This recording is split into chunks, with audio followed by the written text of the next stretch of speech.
Hello बच्चों, कैसे हैं? बढ़िया। चलिए, मैं प्रजापति सर। आज हम लोग शुरू करेंगे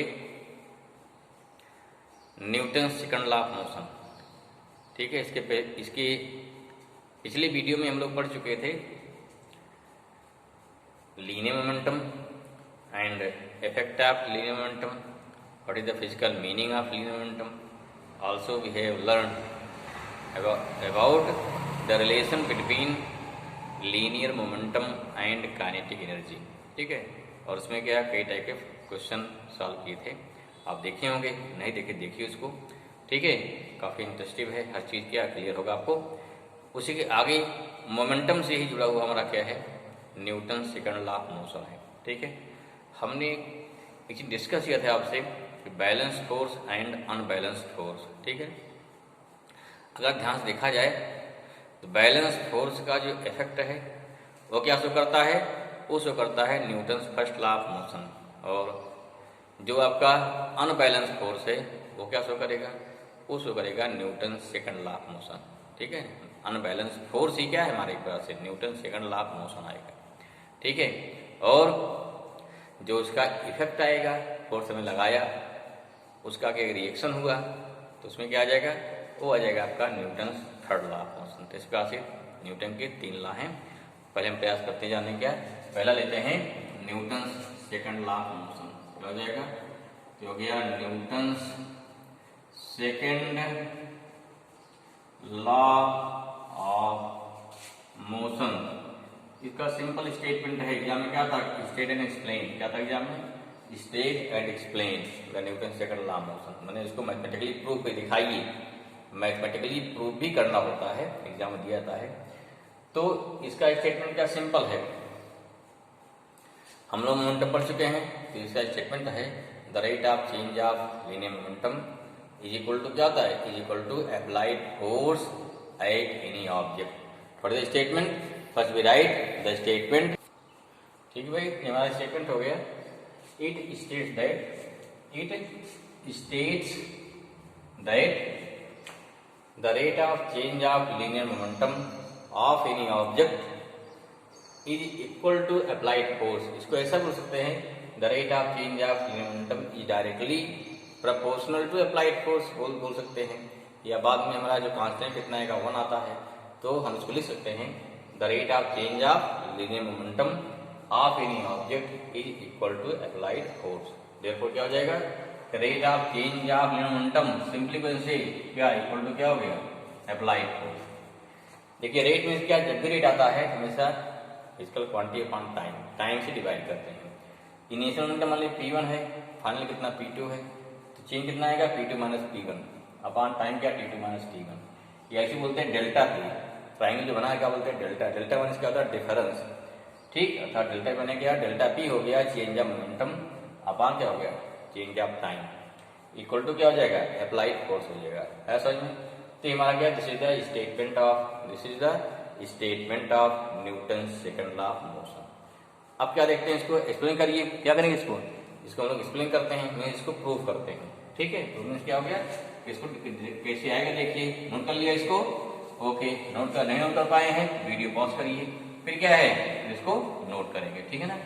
फिर क्या लिखेंगे, फिर लिखेंगे एक्सप्लेनेशन ऑफ क्या हो गया, नेक्स्ट आ गया एक्सप्लेनेशन। ठीक है ना, of Newton second law of motion. Of क्या हो गया, Newton second law of motion. क्या मान लेंगे, कोई ऑब्जेक्ट है, उसका क्या मान लेंगे, मास m है, इनिशियल वेलोसिटी कितनी है, u है, फाइनल वेलोसिटी कितनी है, v है। फिर क्या निकालेंगे, what is the initial linear momentum P1 equal to क्या हो गया, m इंटू यू आ जाएगा।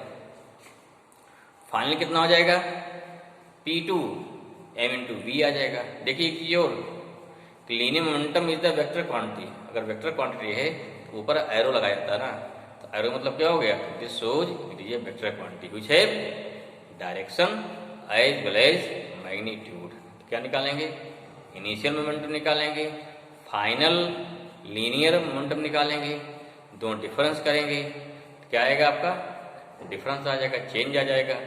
फिर अपान क्या है, टाइम इंटरवल करेंगे, तो इक्वल टू क्या, इक्वल टू फोर्स हमारा आना चाहिए। ठीक है, अगर आ रहा है तो इसका मतलब क्या हुआ, तो हमारा यही हो जाएगा explanation. I hope this is clear. शुरू करते, देखिए क्या मानेंगे, let the mass of any object, mass of any object is m, कितना हो गया, is m, and okay, mass of object m and linear and initial velocity u, यहाँ लिखा vector u because velocity is a vector quantity, and time interval का delta t क्या हो गया, and चलिए को आफ्टर टाइम इंटरवल यहाँ हो गया, एंड आफ्टर क्या हो गया, after time interval delta t the final velocity कितनी हो गई, v। Therefore initial linear momentum कितना हो गया, p1, जो कितना हो गया, mu आ जाएगा, एंड फिर क्या निकालेंगे, फाइनल लीनियर मोमेंटम p2 कितना हो गया, mv हो गया। देयरफॉर निकालेंगे चेंज, क्या निकालेंगे, चेंज ऑफ लीनियर मोमेंटम, इसी बोलते हैं डेल्टा पी। डेल्टा पी माने क्या हो गया, final minus initial, delta means difference, कितना हो जाएगा, ये हो गया p2 माइनस कितना हो गया, p1। एरो क्या शो कर रहा है, दिस इज वेक्टर क्वांटिटी, बस इतना ही है। तो डेल्टा पी कितना हो गया हमारा, M V minus M U, और डेल्टा पी कितना हो गया, एम कॉमन ले लीजिए, तो डी माइनस कितना हो जाएगा, यू आ गया। दिस इज चेंज ऑफ क्या हो गया, this is change of linear momentum. जब निकालेंगे rate means what, rate means इसको टाइम से डिवाइड करिए। देयरफॉर क्या लिखा, देयरफॉर क्या निकालेंगे, rate of change of linear momentum कितना हो जाएगा भाई, तो हो गया delta P upon delta T, कितना हो गया, M V minus U upon क्या हो गया, डेल्टा टी आ गया। है समझ में, ये कितना हो गया, delta P upon delta T, ठीक है। ये क्या हो गया, एम इसे क्या बोलते हैं, delta P change of velocity हो गया ना, डेल्टा पी क्या हो गया, चेंज ऑफ वेलोसिटी हो गया, upon delta T change of time. और पढ़ चुके हो ना क्या, the rate of change of velocity means delta B upon, पढ़ चुके, delta B upon delta T equal to क्या होता है, ये होता है एक्सीलरेशन। ठीक है, देयरफॉर क्या हो गया, दिस इंप्लाइज दैट, यहाँ लिख रहे हैं delta P upon delta T equal to कितना हो गया, m into a, what, this means what, here m into क्या हो गया, delta B upon delta T कितना हो जाएगा, ये हमारा क्या हो जाएगा, acceleration. And mass into acceleration is known as force, therefore delta P upon delta T equal to क्या हो गया, फोर्स हो गया। This is formula of force होता है, ठीक है ना। एफ इक्वल टू क्या निकला यहाँ से, F equal to m a होता है। क्लियर हो भाई, हैंस क्या निकला, हैंस आपको हो गया एफ इक्वल टू कितना आएगा, जो लगाएंगे numerical, delta P upon delta T लगाएंगे, इससे निकलेगा न्यूमेरिकल निकलेगा। इससे बहुत सारे सवाल सॉल्व होंगे आपके, ये ध्यान रखना है। क्या हो गया, this is the Newton's second law of motion, simple सा है। एग्जाम में क्या होता है, स्टेट एंड प्रूफ, क्लियर हुआ। चलिए भाई अब क्या देने लेते हैं, अगला Newton's third law of motion, क्या लेंगे, Newton's third law of motion. ठीक है, क्या होता है भाई, न्यूटन्स थर्ड कर दो यहाँ पे, क्या होगा भाई, third law of motion. Third सबसे आसान है, मिटाएं इसको, कर लिया ना, ओके। नहीं कर पाए तो ये पॉज करिए, फिर क्या है नोट करिए, समझिए ध्यान से। थर्ड लॉ क्या होता है भाई, एक सिंपल सा थर्ड लॉ, दो दोस्तों मान लीजिए, अगर पहले दोस्त ने आपको एक थप्पड़ मार दिया तो क्या बर्दाश्त करेंगे, आप भी प्रयास करेंगे एक मारेंगे ना, ठीक है, ये न्यूटन थर्ड लॉ है। एक ने एक्शन किया, दूसरे ने क्या किया, उसका उल्टा जवाब दिया।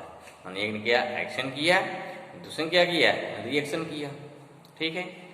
तब क्या होता है, इसे क्या बोलते हैं, उन्होंने बताया, न्यूटन ने क्या बताया, कोई एक्शन हो रहा है, कहीं फोर्स लगा रहे हैं, तो क्या हो गया, उसका रिएक्शन होना जरूरी है।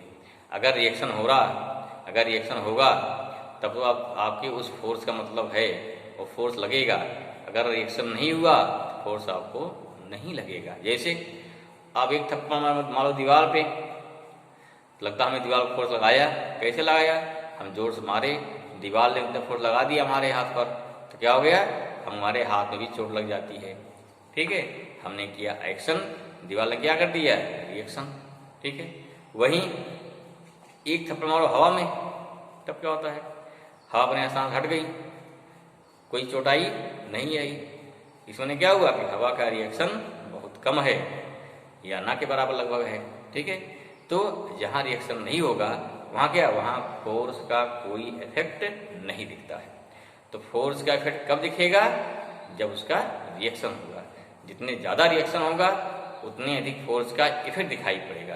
क्लियर हुआ, आया समझ में। इसे क्या बोलते हैं, इसे बोलते हैं Newton third law motion. Means every action है equal and opposite reaction.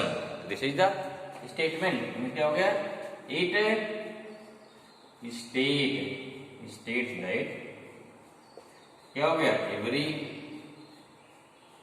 Action have equal and क्या हो गया, अपोजिट रिएक्शन। ठीक है, नोन एज क्या हो गया, विच इज नोन एज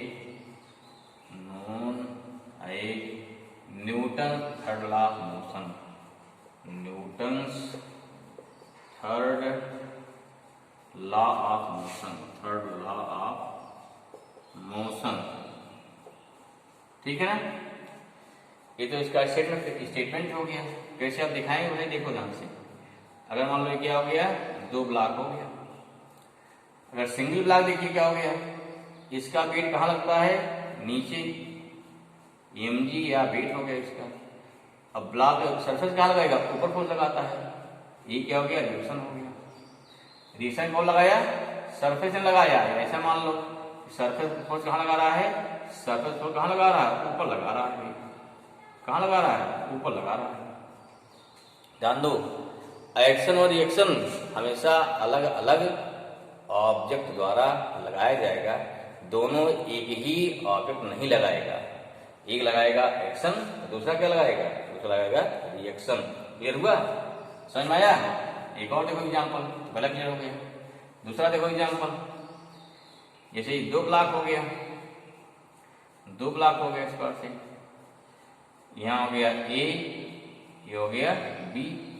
एक इसको पुश करिए, जब मूव कर रहा है तो फोर्स इधर लगाएगा, इसे क्या बोल दिया, force on B due to A force इधर लगाएगा, इसे क्या बोल देंगे, ये ब्लॉक ए हो गया, इसे बोलेंगे force on A due to B. ठीक है, यहाँ क्या हो जाएगा, यहाँ जो हमारा फोर्स है एफ ए बी, अगर पॉजिटिव मानेगा पॉजिटिव है तो उधर क्या हो गया, वो नेगेटिव हो जाएगा, एफ डी ए हो जाएगा।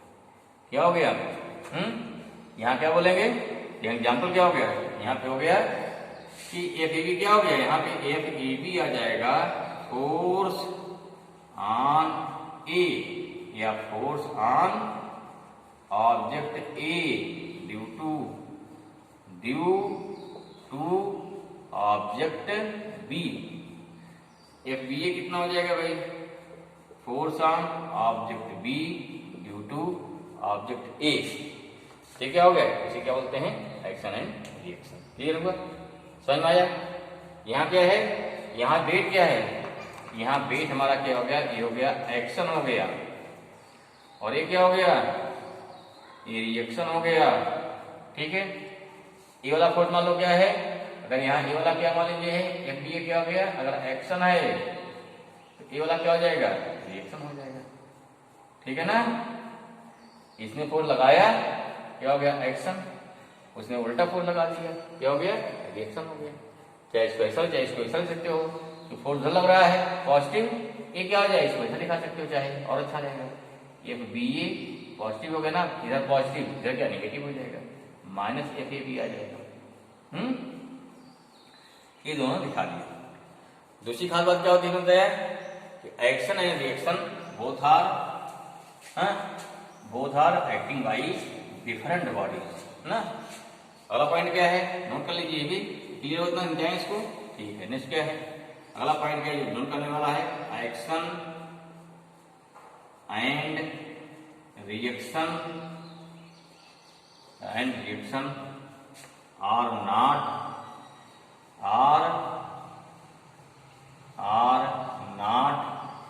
ऑपरेट बाई सिंगल बॉडी या बाई सिंगल ऑब्जेक्ट, ठीक है ना। But both are acting at different object, क्या होगा, डिफरेंट ऑब्जेक्ट। क्लियर हुआ। ये हमारे क्या बोलते हैं, इसे बोलते हैं न्यूटन थर्ड लॉ मोशन। इसके एग्जांपल्स हैं, बाल आपने मारा, बाल क्या होता है, बाल पीछे बैट से बाल मारा तो बैट कहाँ बाल लगाएगा, फोर्स लगाएगा बाल पे, बाल लगाएगा बैट पे। ठीक, हम किसी को मारते हैं तो हम फोर्स लगाएंगे उधर, ऊपर लगाएगा और फोर्स लगाएगा। ये सारे क्या है, बुक रख दिया टेबल पे, बुक फोर्स कहाँ लगा रही है, टेबल पर, टेबल का फोर्स लगा रहा है बुक पर। तो सारे क्या हो गए, ये सभी आपके एक्शन एंड रिएक्शन के क्या हो गए, एग्जाम्पल हो गए। क्लियर। चलिए एक और फिजिकल क्वांटिटी देखो भाई, बता दे रहे हैं, क्लियर हो जाए। एक और होता है जो बोलते हैं इंपल्स, क्या बोलते हैं, नोट यही पॉइंट है, क्या है, इंपल्स। ये क्या होता है, इंपल्स जो करता है इफेक्ट ऑफ फोर्स। अगर कोई फोर्स कहीं लगाएंगे, अगर वो फोर्स बहुत थोड़ी समय के लिए लगा उसका इफेक्ट ज्यादा होता है, अगर ज्यादा फोर्स लगाएंगे तो इफेक्ट क्या कम हो जाएगा। जैसे आप सिंपल देखो, आप अपनी किसी रिश्तेदारी में हर महीने पहुंचे रहिए या हर हफ्ते पहुंचे रहिए तो वहाँ आपकी कदर कम होगी, ठीक है, आपका प्रभाव कम रहेगा। वहीं अगर आप साल में एक बार जा रहे हैं, एक घंटे के लिए जा रहे हैं, तो आपका क्या, वहाँ पे आपका प्रभाव, आपका इफेक्ट ज़्यादा रहेगा। अर्थात कहीं पर हम बहुत कम टाइम के लिए अगर फोर्स लगाएंगे उसका इफेक्ट ज़्यादा होता है। जैसे नेल है, दीवार में गाड़ते हैं ना, दीवार में क्या है, ठोक रहे हैं, अगर जब ठोकते हैं तो नेल और हैमर का संपर्क बहुत ही कम टाइम के लिए लगता है, इसलिए क्या होता है, उस फोर्स का इफेक्ट क्या होता है, ज़्यादा होता है।